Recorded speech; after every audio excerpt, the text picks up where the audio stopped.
David Morrison just made the biggest mistake of his life, a catastrophic, career-ending blunder in front of 200 people, and the crazy part, he had no idea. He stood on stage, basked in the spotlight of his company's annual gala in Los Angeles, a successful tech millionaire delivering a speech. Then, across the grand ballroom, he spotted her.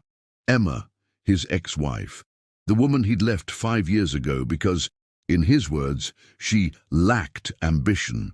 Tonight, she looked just as he remembered her, simple. Her dress was elegant but understated, a stark contrast to the designer gowns glittering around her. She held a glass of champagne, her expression serene, yet to David she looked completely out of place among the high-powered executives and industry sharks. A smug, cruel smile spread across his face. He couldn't resist the opportunity. Leaning into the microphone, he gestured vaguely in her direction. "It seems we have some charity cases crashing our corporate events tonight," he quipped. His colleagues, eager to please the boss's son, erupted in sycophantic laughter. Across the room, Emma's serene expression didn't falter. She simply smiled, a small, knowing smile that David completely misinterpreted. He saw it as embarrassment. He was dead wrong. What David, in his monumental arrogance, didn't know was that Emma wasn't crashing anything. She was exactly where she was supposed to be. While he had been comfortably coasting on the success of the company his father built, Emma had been quietly, meticulously building an empire of her own.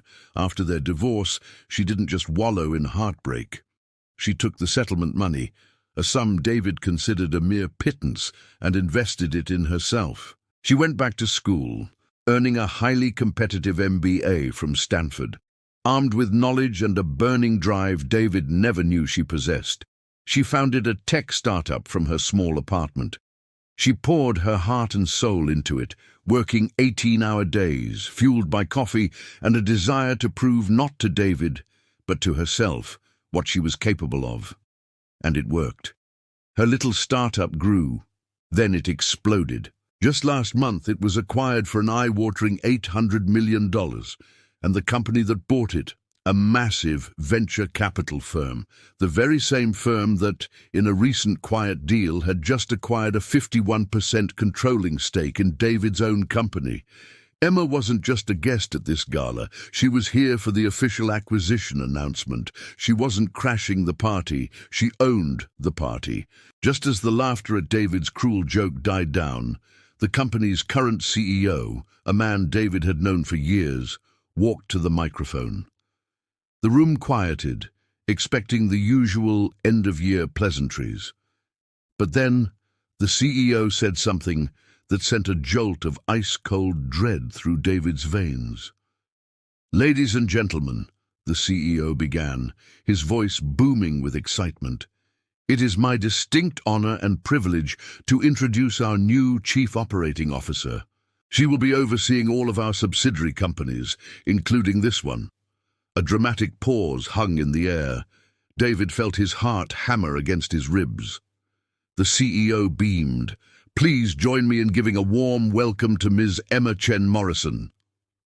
The name hit David like a physical blow. The room erupted in thunderous applause. Every head turned, not to the stage, but to the simple woman in the understated dress. David's face went completely white, the color draining from it as if he'd seen a ghost. His colleagues, the same people who were laughing at his joke just moments ago, now suddenly found the ceiling fascinating, desperately avoiding his gaze. With a poise and confidence he had never, ever seen in her, Emma walked gracefully through the parting crowd, her simple dress now looking like a suit of armor. She ascended the stage, shook the CEO's hand, and turned to face the audience, her audience. Her eyes briefly met David's, and in them he saw not anger, not revenge, but the cool, detached assessment of an executive sizing up an underperforming asset. The humiliation was crushing, but the truth of his new reality was about to become far more devastating. Emma didn't waste any time. Her very first executive decision, announced the following Monday morning, was to order a complete, top-to-bottom audit of David's division. David panicked. For years he had been a master of illusion, inflating performance numbers, doctoring reports, and shamelessly taking credit for the brilliant work of his team to maintain his golden boy image. He thought his tracks were covered, but he hadn't counted on Emma's sharp, Stanford-honed business acumen. Within 3 weeks, she had uncovered everything. The lies, the doctored spreadsheets, the stolen ideas. The evidence was irrefutable, more than enough to have him fired and possibly even face legal action. The entire company held its breath, waiting for the axe to fall on the former prince of the company. But Emma didn't fire him. Instead, she did something infinitely worse, something far more psychologically brutal. She called a divisional meeting. In front of everyone he used to manage, she calmly laid out the audit's findings, not with malice, but with cold, hard facts. Then she announced David's new position, junior analyst. He was demoted, stripped of his title, his team, his power. And the final, crushing blow? He would be reporting directly to Sarah, the young, bright assistant he used to belittle and send on coffee runs. Same building, same floor. A completely different, and for David, torturous reality. In one fell swoop, David lost it all. The corner office with the panoramic city view was gone, replaced by a cubicle by the noisy copy machine. His executive parking spot was revoked, but most importantly, his colossal ego was shattered into 1,000,000 pieces.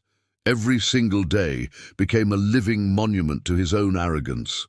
He'd see Emma in the hallway, now surrounded by the board members who once fawned over him. He'd have to present his menial reports to the assistant he once scorned. He was a ghost in his own kingdom. And Emma, she flourished. Free from the dead weight of David's fraudulent management, the company soared.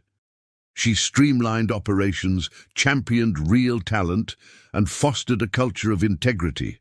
Within 18 months, she had orchestrated a complete turnaround, taking the struggling company to unprecedented new heights of profitability and innovation. Soon enough, her face was on the cover of Forbes magazine, hailed as a visionary leader. During the interview, the journalist couldn't resist asking about her ex-husband. "Do you hold any grudges?" they asked. Emma simply smiled that same serene smile from the gala. "No," she replied, "I just believe in accountability." David still works there, 3 levels below her, a daily walking reminder to everyone in that building. Underestimating someone is the most expensive mistake you can possibly make. The simple ex-wife he mocked became the boss he would never, ever forget. Thank you so much for watching. What did you think of Emma's brand of justice? Let me know in the comments below. And if you enjoyed this story, don't forget to like, subscribe, and hit that notification bell so you don't miss the next one. See you soon.